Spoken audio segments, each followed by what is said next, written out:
Está começando mais um episódio do podcast do Olhar de Cinema, Festival Internacional de Curitiba. A gente está aqui gravando direto do Museu Oscar Niemeyer, em frente à sala onde estão sendo exibidos os filmes da Mostra Competitiva Brasileira e Internacional. Meu nome é Irineu Neto, eu apresento o podcast com a nossa anfitriã, Lorraine Mendes. Oi, Lu, tudo bem? Oi, gente, muito feliz para mais um episódio, recebendo um convidado especial que está com a gente no evento de mercado, também no festival.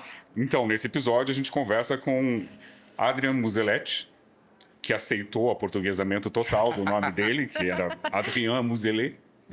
É isso. O Adrian, ele é diretor de conteúdo da Paris Entretenimento. Ele tem mais de 15 anos de experiência no setor de entretenimento, inclusive como diretor de aquisição de conteúdo para Netflix.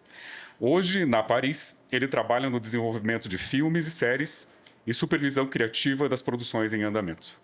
Muito bem-vindo e obrigado por aceitar o convite, Adrian. Obrigado pelo convite e parabéns pelo belo evento em Curitiba. Então, eu queria começar te perguntando uma coisa bem básica, que é: conta para nós como é o teu trabalho dentro da Paris Entretenimento. Então, na Paris Entretenimento, eu supervisiono o desenvolvimento de projetos, que são as ideias em cima e os projetos em cima dos quais a gente trabalha para chegar a versões de argumento e versões de roteiro que a gente consiga viabilizar. Ou seja, um trabalho de jardineiro, eu diria, de pegar ideias e pegar histórias e tentar trazer elas o mais próximo possível da versão pronta para filmar. Isso é uma boa parte do trabalho, e depois tem toda uma supervisão durante as filmagens e depois na parte da montagem para chegar à melhor versão de cada obra, seja filme ou série. Seria um trabalho mesmo como de produtor mesmo, de você acompanha todas as etapas do processo de realização? Eu considero que o que a gente faz é a gente ajuda os criadores de cada projeto a fazer a melhor versão desse projeto. Tá? Isso é muitas vezes dando comentários em cima do roteiro para a gente chegar em versões mais maduras do texto.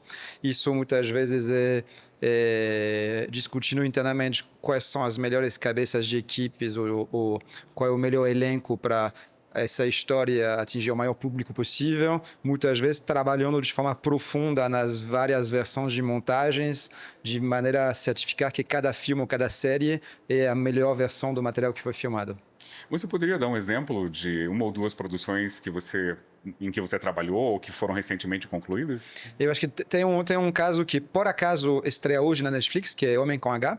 Maravilhoso. Homem com H é a cinebiografia de Ney Matogrosso.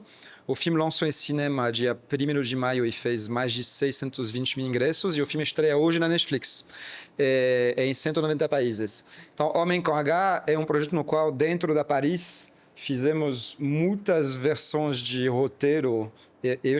Quando eu cheguei na Paris em 2023, a gente estava na versão 4 de roteiro e a gente acabou filmando a versão 17 de roteiro. Ou seja, teve uma quantidade de trabalho sobre o texto, que achar a história em conjunto, obviamente, com as outras partes, nesse caso, principalmente o diretor Esmir Filho, que também é o roteirista do filme, e a gente achar ângulos de história, retrabalhar os diálogos, pensar um pouco na curva de cada personagem dentro da história, ou seja, trabalhar e retrabalhar o texto até a gente chegar a uma versão do roteiro que a gente considera a melhor versão possível, e o filme que fosse, ao mesmo tempo, dar uma conexão maior com o retratado, com o Ney Matogrosso, e ao mesmo tempo uma experiência visual e emocional mais satisfatória possível para o público. Tá? Então, junto dessa fase de roteiro, depois de filmar, também tem a fase de montagem, a fase de edição, que no fundo é a última escritura do filme, né? Então, isso é a mesma coisa. Tínhamos muito material bruto e a gente tem que fazer escolhas e tentar achar a melhor versão de cada cena, a melhor transição de uma cena para outra, que é um processo de tentativa e erro, mas é um processo que também, quando você consegue chegar na melhor versão de montagem, eu acho que é uma coisa que se traduz em muito mais satisfação de parte do público que assiste ao filme. Legal. E esse filme, óbvio, vem fazendo um sucesso incrível, né? De bilheteria também. E eu queria entender um pouquinho quais as ferramentas que vocês têm hoje para conseguir chegar nesse corte ideal, chegar e dizer o filme está pronto e conseguir ter a certeza de que vocês fizeram o melhor possível. É uma ótima pergunta. Eu acho que tem muito trabalho a ser feito e às vezes eu vejo uns cronogramas de produção no qual a pessoa acha que vai terminar no terceiro corte e eu acho um pouco uma falta de realismo sobre a quantidade de trabalho que você precisa realmente para lapidar o material que você filmou, ou como diz um amigo meu, separar o que é pedra do que é estátua. E eu acho que uma coisa que funciona também é mostrar o filme para várias pessoas e ouvir os comentários dela. Neste caso, a gente mostrou o filme para várias pessoas da Netflix que trouxeram comentários e inputs muito valiosos que acho que ajudaram a fazer uma versão do filme melhor. Tem vários casos nos quais a gente faz pesquisa com o público mesmo. A gente mostra o filme para 200 pessoas. E aí você começa a ver que alguns personagens funcionam melhor que outros, que alguns pedaços de trama não ficam tão claros, e aí você vê como você consegue clarificar isso ou com imagens ou com ADR. Ou seja, a dica é não apenas mostrar o filme para terceiros, é mostrar o filme para terceiros e escutar e ser capaz de incorporar que aquela cena que você acha brilhante, somente você acha brilhante, tá? Assim, e ser capaz de ouvir comentários e inputs de terceiros, porque hoje, por exemplo, estava revendo um corte de um filme no qual a gente está trabalhando. É a 12ª vez que eu vejo esse corte. Tá? Então, assim, tem coisas que eu vejo, tem coisas que eu já deixei de ver. Sim. Um pouco o teu olho se acostuma. Então, neste momento, a melhor coisa para fazer é mostrar isso para uma pessoa que nunca viu isso na vida, tá? E ver o que funciona com ela, e aí você vai ver que algumas das suas intuições estavam certas e outras estavam erradas. Adriano, você conhece aquela frase do Picasso que perguntaram para ele como que ele sabia quando um quadro estava pronto? E ele respondeu, eu não sei, eu só paro de pintar. Uma que eu gosto muito também é do Ernest Hemingway, que dizia escrever e reescrever. Olha só. Acho que isso é muito verdade também. Porque eu acho que deve chegar um momento em que vocês têm que escolher parar de mexer no filme também, né? Por questões até de tempo, de agenda e tudo mais. Eu acho que, na verdade, sim, os recursos são limitados e os recursos são limitados para todo mundo. Sim. Se você falar para o diretor de Black Panther que ele acha que com $50 milhões a mais ele faria um filme melhor, e talvez faria, né? Ou seja, essa questão de limitação de recursos, funciona para todo mundo, infelizmente, né? Agora, eu acho que chega uma hora também que você tem que separar a modificação que vai fazer que o público realmente vai ter uma experiência melhor daquela coisa que apenas você repara, né? Acho que tem que achar o momento, porque no fundo a gente faz, pelo menos na Paris, pelo menos eu, pessoa física, a gente faz filmes para o público. Então, se você começar a mexer em coisas que não vão ser percebidas pelo público, não importam. E do cinema autoral, o que mais é difícil nesse processo, pensando que o criador muitas vezes tem um apego criativo a muitos elementos, né? E aí vocês têm que trazer muitas vezes esses dados ou realidades mais duras. O que muda no processo de desenvolvimento? Eu pessoalmente acho esse debate cinema autoral, cinema comercial, acho um falso debate, tá?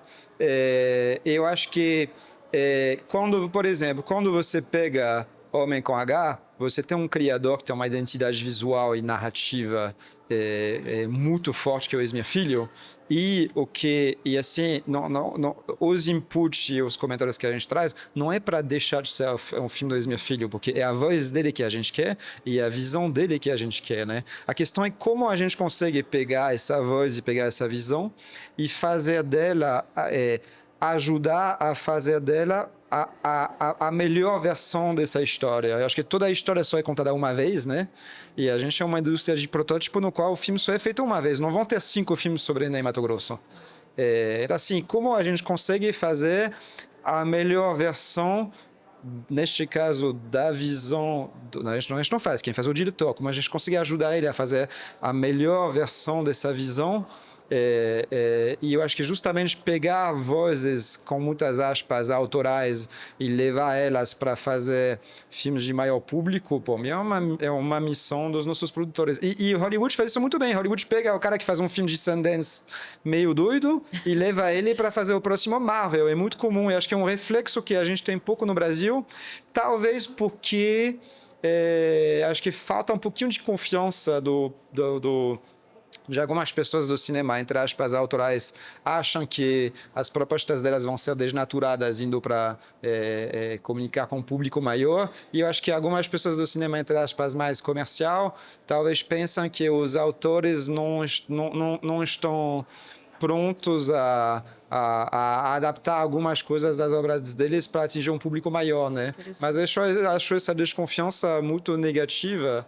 e eu acho que para a gente continuar tendo uma evolução em termos de cinematografia, acho que são dois mundos que tem que conversar muito mais, né? Sim. E a gente vê isso. Se você for ver, tem uma corrente que está surgindo no cinema que algumas pessoas chamam de mainstream art house, que são filmes profundamente autorais, que ao mesmo tempo atingem um grande público. Tem Pobres Criaturas fez 1 milhão de pessoas. Incrível. Anatomia de uma Queda fez mais de 200 mil pessoas no Brasil. Ainda estou aqui, não precisa nem comentar. Homem com H faz mais de 600 mil pessoas, que assim, é um resultado comercial e econômico muito bom para o filme. Daqui a pouco, este ano, a gente vai ter Agente Secreto, que é um filme profundamente autoral, que tem boa chance de passar de 1 milhão de pessoas. Então, essa visão que o filme autoral não vende e o filme comercial vende, eu acho uma hipersimplificação da nossa indústria, né? E na tua opinião, qual você comentou que essa distinção entre cinema autoral versus cinema comercial não é o caso. Você poderia dar um exemplo de uma discussão que você acha relevante hoje, nesse cenário de cinema versus streaming, de cinema? Eu acho que nem todos... Vou falar uma coisa controversa, tá? Eu acho que nem todos os filmes que são feitos para a experiência do cinema, tá? Eu acho que hoje em dia, cada vez mais, a pessoa parece sair de casa e pagar R$30 o ingresso de cinema, mais o deslocamento, mais quem tem filhos, deixar os filhos, etc. e tal, tem que se convencer que o filme vai trazer para ela uma experiência estética e emocional muito acima do que ela teria em casa vendo o mesmo filme. Tá? Então, assim, eu acho que quando as pessoas cada vez mais vão ao cinema, they want the big show. E a gente se pergunta muito isso na Paris, de esse filme ele vai conseguir passar uma impressão de uma promessa de qualidade, de experiência visual e emocional tal que a pessoa vai sair para ver o filme na sala de cinema. Isso é uma pergunta que a gente tem que se fazer. Às vezes a resposta é não, e não quer dizer que o filme não seja válido como proposta, mas talvez o lugar dele não seja na sala de cinema para ele também existir como um empreendimento economicamente viável, né? E para isso, para fazer filmes que fazem a pessoa sair de casa, a gente tem que trazer valor de produção, a gente tem que ter textos muito trabalhados, a gente tem que ter um elenco que seja um chamariz. Isso vale até para o filme autoral, né? Por exemplo, O Último Azul, que vai lançar em agosto, tem Rodrigo Santoro também como chamariz no elenco, que faz que vai abrir portas em termos de público para o filme. E a gente está falando de um filme super autoral que ganha um Berlim, né?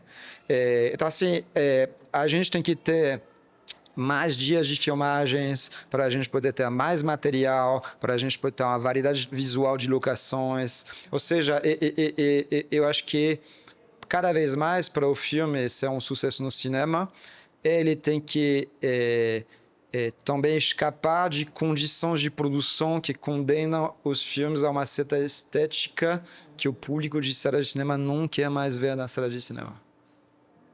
Você poderia dar um exemplo? Eu ia pedir também. Não vou pegar exemplo em particular, mas assim, eu acho que quando a gente começa... Eu vejo muito filme sendo produzido em condições financeiras e de produção muito adversas, né? Aí eu vejo o primeiro filme sendo feito em 18 diárias, em 23 diárias. Então, assim, quando você tem um primeiro diretor, muitas vezes ele vai ter uma produtividade por dia menor do que uma pessoa mais experienciada. Isso é normal, tá? Agora, se você começa a ter muito pouco dinheiro para escrever e fazer a versão de roteiro. E depois você tem muito poucos dias para filmar, que quer dizer que você vai ter uma quantidade de material para editar seu filme muito pequena. E aí, em função das limitações orçamentárias, você vai ter que chamar uma equipe que provavelmente vai ser pouco experiente também. E eu me pergunto um pouco quais são as chances de sucesso nessas condições, né? E aí me pergunto um pouco, às vezes, se não era melhor fazer um pouquinho menos de filmes, cada um com chances de sucesso, um pouco, com condições de produção um pouco melhores, né? Eu acho que a precarização das condições de produção, ela não vai nos levar ao sucesso. Sim. Não seremos melhores sendo piores, seremos melhores sendo melhores. Faz muito sentido. E você teve em Cannes agora, né? Tava lá entre os 10 Junto com a delegação de, acho que, 300 brasileiros. Sim, incrível, né? E eu queria entender um pouquinho do marché do filme, como que é para você, o que você vê mais lá em relação ao mercado que falta aqui, e principalmente nesse ano que o Brasil era país de honra e, de certa forma, a gente estava num papel de destaque, mas o que ainda falta, né? O marché do filme é um acontecimento interessante, porque você tem as seleções oficiais do Festival de Cannes, que sobe o tapete vermelho e tem essa coisa de glamour, e você vê as fotos no Instagram e companhia, e atrás disso você tem um encontro econômico, às vezes muito menos glamouroso que é o mercado do filme, né? E aí, se você for ver, no fundo é um lugar de encontros para parceiros de vários países se encontrarem e negociar direitos de filmes, e negociar direitos de remake, e montar coproduções internacionais. E também é um lugar de compra e venda de filmes, nos quais os filmes têm algumas exibições comerciais e claramente os filmes com os mais potenciais recebem oferta de compra muitas vezes nas 24 horas. Tem muito filme que tem uma sessão 9 da manhã e às 2 ou 3 da tarde o filme está vendido para Brasil e América Latina, né? E a gente vê que, no fundo, as pessoas procuram um pouco independentemente do gênero e do tamanho de orçamento, as pessoas procuram um conceito claro, as pessoas procuram qualidade de escritura e valor de produção, e isso vai para o filme americano independente mais abertamente comercial e vai para o filme mais art house, que eu vou te pegar um exemplo. Eu vi um filme iraquiano este ano em Cannes que se chama O Bolo do Presidente, e a história é o seguinte: é uma menina de 9 anos no Iraque dos anos 90, que é sorteada, na turma dela, ela tem que fazer o bolo para o professor dela, para o maior feriado do ano, que é o aniversário de Saddam Hussein. Só que onde você vai arrumar ovos, farinha e açúcar no Iraque dos anos 90, no embargo, onde mal tem comida, né? E esse é um filme muito bem escrito, muito bem realizado, que é um filme que assim teve uma disputa real entre vários compradores que eu conheço para comprar os direitos latins, porque é um filme que claramente tem uma qualidade de escrita e o filme é muito emocionante, assim, na sessão na qual eu fui, todo mundo saiu mexido realmente, né? Então assim, eu acho que independentemente do país, qualidade de escrita, clareza de conceito, você viu? Eu consigo te explicar o filme em 2 frases. Sim, eu já fiquei querendo assistir. E aí principalmente você tem um filme que junta 2 coisas que são muito diferentes. Você tem uma protagonista com um objetivo absurdamente concreto e tangível, e junto com isso você tem um comentário social muito profundo sobre o que é viver numa das piores ditaduras que já existiu no mesmo filme, né? Então acho que essa junção entre um objetivo concreto e tangível e um comentário social que é interessante para qualquer pessoa humana, né? Eu acho que esse é um combo que funciona muito bem, independentemente do orçamento, né? Sim. E esse exemplo que você deu lembra um pouco a simplicidade, a falsa simplicidade dos filmes iranianos, né? Que Exatamente. tem uma linha narrativa, às vezes, muito, muito objetiva. Sim. O menino precisa de um tênis novo para a irmã. Né? Exatamente. Assim, a questão é como que você consegue fazer isso. Isso aqui tem muito a ver com a riqueza da escritura e tem muito a ver com a qualidade da direção também. O cinema de alta qualidade em nível mundial, ele é um cinema que tem camadas de leituras muito diferentes, né? Quando você vê o Agente Secreto, quando você vê os últimos 20 minutos de Agente Secreto, no qual realmente se abrem todas as camadas sobre o que é essa história, você tem uma profundidade de leitura muito interessante mas ao mesmo tempo você tem várias cenas que são ou muito mais divertidas ou muito mais com um plot de superfície interessante. No caso desse filme, às vezes é engraçado, né?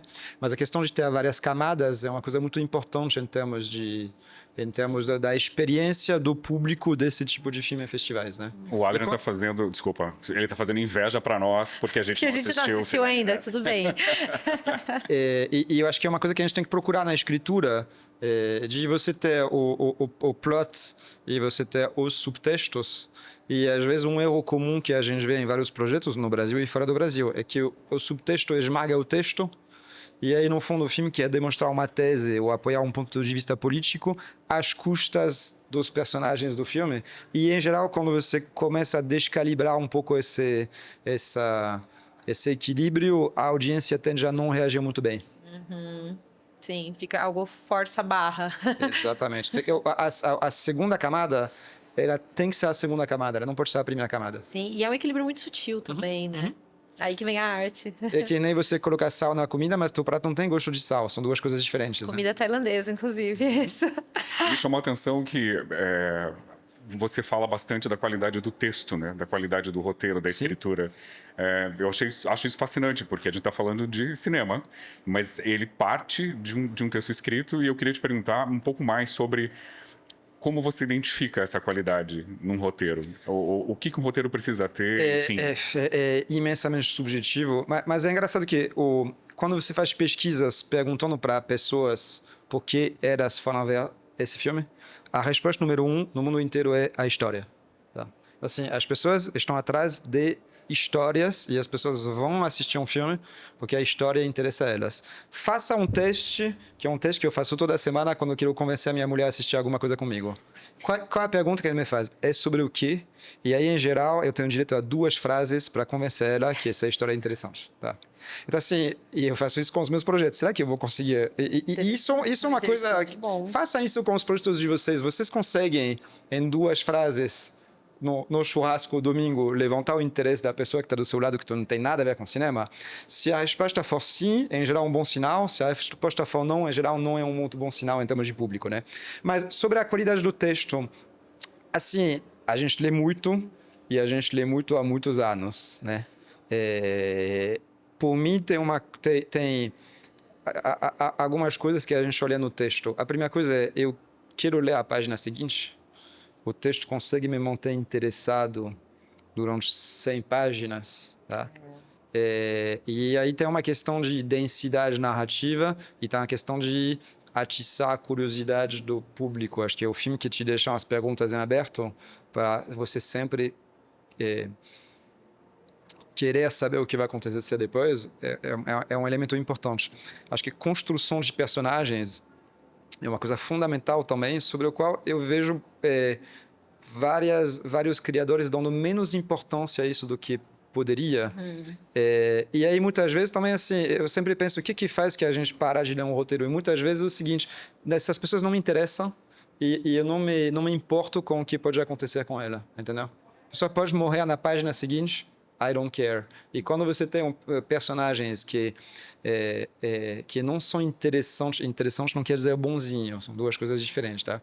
Quando você tem personagens que não são interessantes o suficiente, ou que muitas vezes são muito passivos, que não tomam muita decisão, que é o roteiro que eu chamo de deixo a vida me levar, muitas vezes isso cria uma barreira com o público, porque assim, eu te desafio a me citar um grande filme que não tenha 2 ou 3 personagens muito interessantes, né?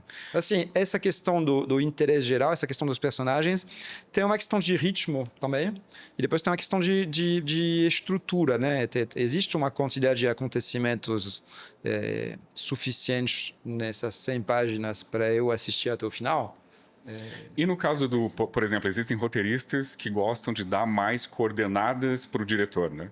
Às vezes o roteiro tem mais dicas de como aquilo tem que ser filmado. Aí o roteirista pode dirigir também. Se você for ver os filmes que ganharam, que foram premiados em Cannes este ano ou ano passado são filmes que foram escritos ou co-escritos pelos diretores. Não há nada de errado em fazer isso. O Anora é escrito pelo Sean Baker, o Emilia Pérez é co-escrito pelo Jacques Audiard, que ele mesmo vem do roteiro. A Substância é escrito pela Coralie Forjard, que é baseado num próprio curta dela de 10 anos atrás. Não vejo nada de errado dentro disso. Mas assim, acho que a importância da qualidade da escrita é uma coisa fundamental, porque o roteiro bom, ele também atrai talentos interessantes e ele também atrai dinheiro, né?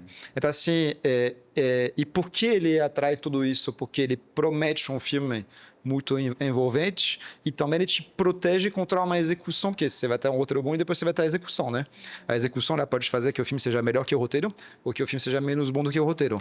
A melhor forma de se proteger de uma execução mediana é ter um roteiro muito bom, porque se você tem um roteiro muito bom e uma execução mediana, teu filme vai continuar sendo interessante. Interessante. Se você tem um roteiro nota 4 e você depende muito da execução, com uma execução excepcional, você vai ter um filme nota 6. E como que a distribuição pode matar ou salvar um projeto? E pode ou não pode? Eu acho que não pode, tá? Eu acho que, por mim, assim, eu acredito em marketing, mas o melhor marketing no filme não vai salvar um filme ruim. E também, se você tem um filme muito bom, um bom marketing, na verdade, ele vai amplificar um potencial que o filme já tinha, tá? Então, assim, eu não digo que eu só quero que a gente seja consciente dos poderes do marketing, que são muito mais fortes quando você tem um filme que já tem uma forte aderência com alguma audiência.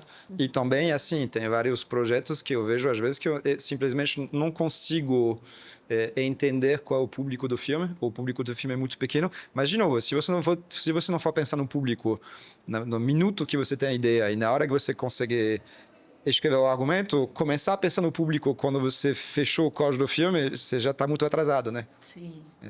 E se você for ver, eu me lembro muito bem, fui tomar um café faz 15 anos com José Padilha, quando ele estava fazendo Tropa de Elite 2. E ele estava me contando, entusiasmado, vou fazer uma cena assim, e aí o público vai reagir assado, e depois vou fazer uma cena assim, e depois eu fui ver o filme na sala de cinema com o público pagante, não era uma pré-estreia nem nada, e a reação das pessoas era exatamente aquela que o Padilha tinha planejado na hora que estava escrevendo, tá?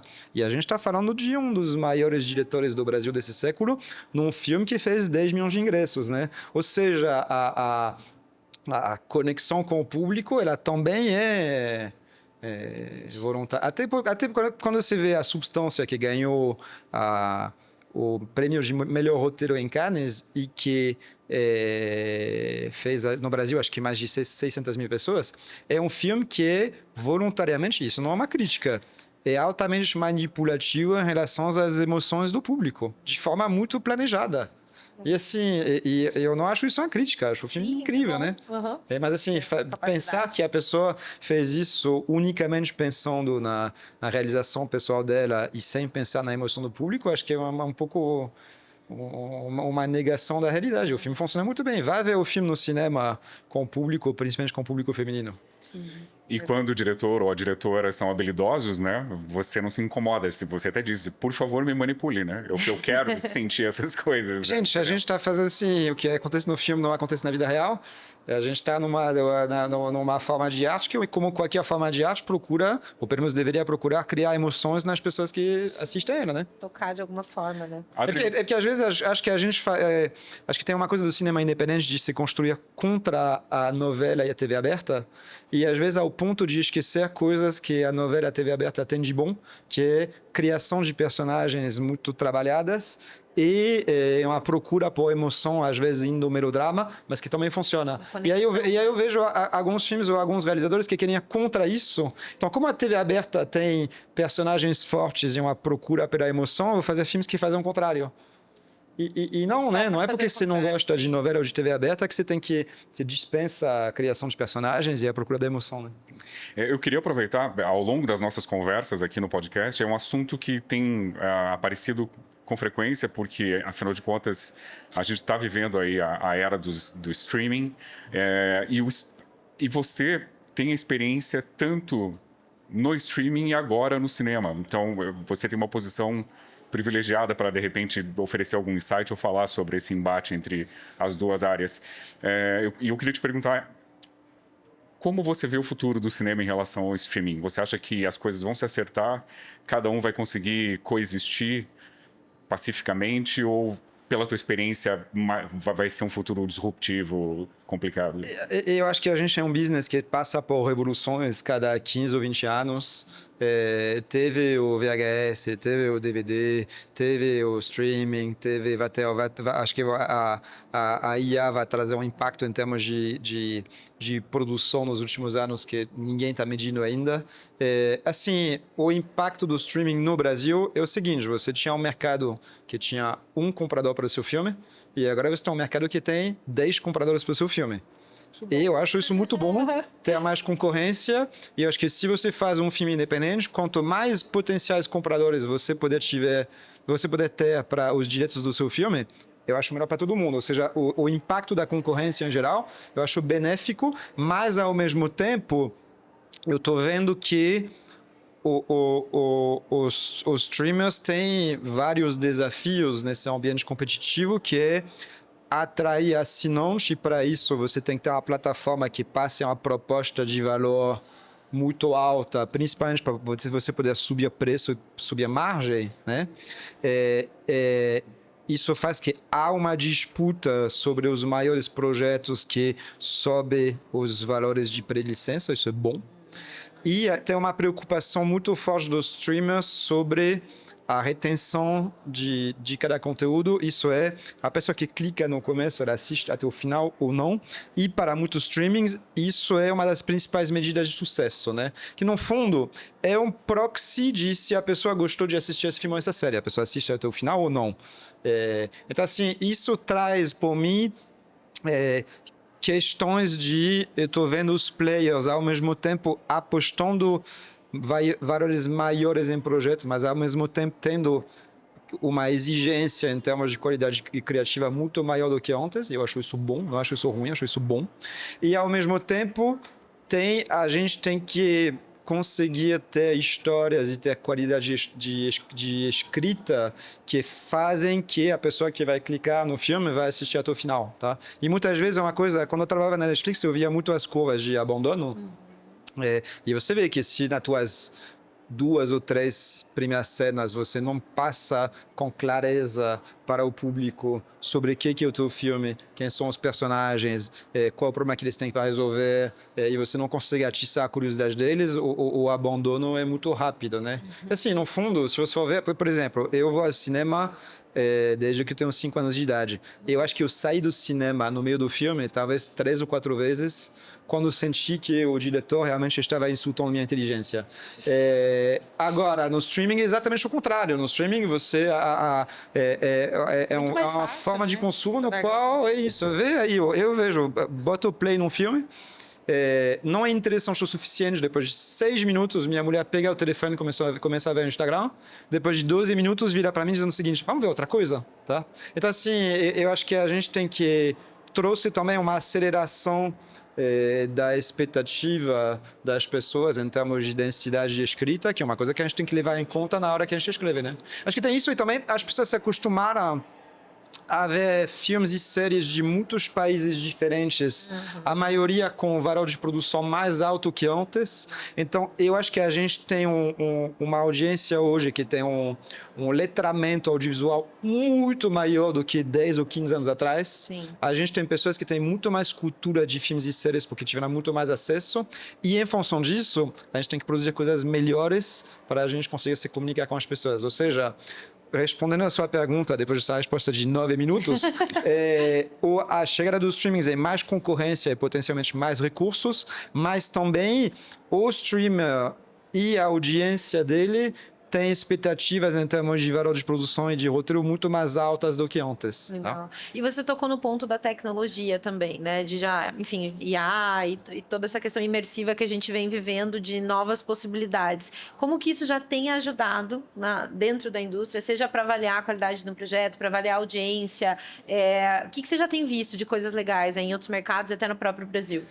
Eu acho que onde começa é principalmente nas áreas de VFX e nas áreas de animação, no qual você você vai começar a ter barateamento de processos de forma muito abrupta, e aí você vai conseguir trazer efeitos especiais dentro de produções a um custo muito menor do que antes, né? Isso, se você for ver, é um pouco o mesmo efeito que teve a digitalização dos filmes em 2005, 2006, que de repente o seu orçamento de pós-produção caiu 70% de um dia para o outro, né? Que antes filmava em película, né? Que era um pesadelo logístico para fazer um filme, né? Agora, assim, eu vejo muitas pessoas pensando, mas como isso vai interferir nos roteiros? Eu diria que assim, eu acho que vai ser uma ferramenta de ajuda da mesma forma que hoje você usa a internet para fazer a pesquisa para um monte de coisas, para um monte de temas. Isso te ajuda muitas vezes a fazer um roteiro melhor. E eu diria que se você é roteirista e você está preocupado com o ChatGPT, talvez você deveria escrever histórias mais originais, que não, porque o ChatGPT no fundo se alimenta do que já existe, né? Então, se você faz um conteúdo genérico e você faz aquela comédia romântica que já foi feita 300 vezes, né? Realmente aí você vai estar mais em perigo do que se você começar a fazer obras muito mais trabalhadas e sofisticadas em termos de narrativa e de originalidade. Ou seja, a IA ela sempre vai começar devorando o genérico, e acho que a solução por mim, não a solução não, mas uma da proteção é a originalidade, né? Adrian, me parece que o teu ponto de vista, então, ele é otimista. Todo mundo fala, você é a única pessoa otimista nesse business, mas eu sou mesmo. Porque, assim, eu acho isso muito legal. Você basicamente diz que enquanto houver histórias boas sendo contadas, que levem as pessoas ao cinema, o cinema ficará bem. Assim, eu acho que, a gente tem que confiar no público. Acho que o público consegue reconhecer a qualidade quando ele vê qualidade. E cada vez mais. E outra coisa, o Brasil teve uma revolução nos últimos 20 anos, que é uma forte amplificação do ensino superior, que você vê que, em termos demográficos, o brasileiro e a brasileira de 2025 tem muito mais anos de estudo, em média, do que tinha 20 anos atrás. Então, isso faz também que você está qualificando o público geral de cinema para ver histórias mais complexas na tela. Acho que isso é uma notícia boa para todos nós e para o país em geral, né? E a segunda coisa é que, no fundo, a qualidade do que a gente produz, vou dizer uma coisa controversa, ela depende da gente, né? Então, assim, eu acho que essa luta que a gente tem que fazer de fazer roteiros melhores, de montar projetos de forma mais trabalhada, de incorporar esse pensamento de público de lançamento desde as primeiríssimas fases do desenvolvimento, no fundo, são coisas que dependem da gente, né? E depois o público, quando ele vai ao cinema, ele assiste Ainda Estou Aqui, em outro gênero, Chico Bento, em outro gênero, Homem com H, acho que o público reconhece a qualidade do filme. E aí são filmes que, assim, são sucessos artísticos e são sucessos econômicos também. Mas e com relação àquilo que as pessoas dizem, que eles chamam de crise da atenção, né? Você está, às vezes, no cinema, ou às vezes em casa, e numa cena um pouquinho mais introspectiva e tal, dentro de um filme ótimo, alguém já saca o celular e começa a consultar as redes sociais. Quer dizer que a cultura visual não é necessariamente uma cultura cinéfila, né? Sim, mas ao mesmo tempo é engraçado porque assim eu tô vendo justamente uma tendência contrária. Eu tô vendo um cinema que se cria, que de certa forma é um cinema anti-TikTok, e eu tô vendo muito público, inclusive público jovem, que justamente está indo ao cinema ver histórias que demandam atenção e ver histórias profundamente imersivas.